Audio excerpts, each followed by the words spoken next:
Music notation is flawed. In fact, it's so messed up that it's the wrong way to learn music theory, at least to start. So let me explain. The patterns of music are naturally cyclical. The 12 notes of the chromatic scale repeat to form a loop, and playing major scales from this pattern makes a giant ring called the circle of fifths, which is a circle. And looking at all of the harmonic relationships in every key, all of these connections are also cyclical because music is cyclical. Now, this quality of music is fundamental, that it's cyclical and also symmetrical, so the intervals between notes are consistent across all of the keys. And these spatial relationships, all of the different interval patterns, are much of what music is about, because all of the other patterns are formed by these intervals, like scales, modes, chords, and progressions. Music is the space between the notes, as Claude Debussy once said. This is what he meant, and looking at diagrams like this, you can understand the nature of this space. Though of course music isn't a static image, it's a fluid art form that moves through time, because every song has a beginning,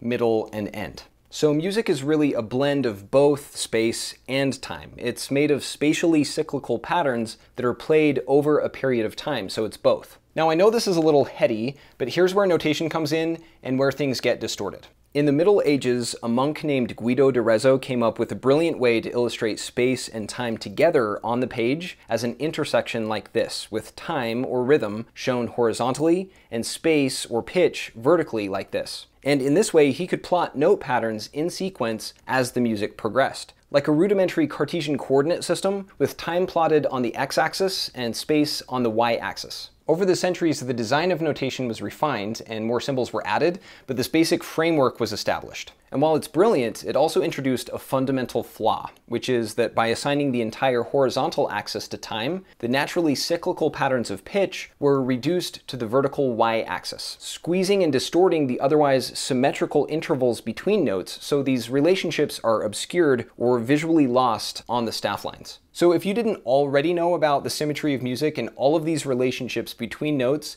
that are essential to music theory, and your only exposure to the notes was through this distorted lens of notation, it would be really difficult to grasp the true nature of theory. Because it's like trying to make sense of things by looking at it all through a kind of warped funhouse mirror. All because notation is designed to accommodate the illustration of time. And though time is important in music, the way it's depicted in notation comes at a huge cost. So yeah, music notation is not the way to learn music theory.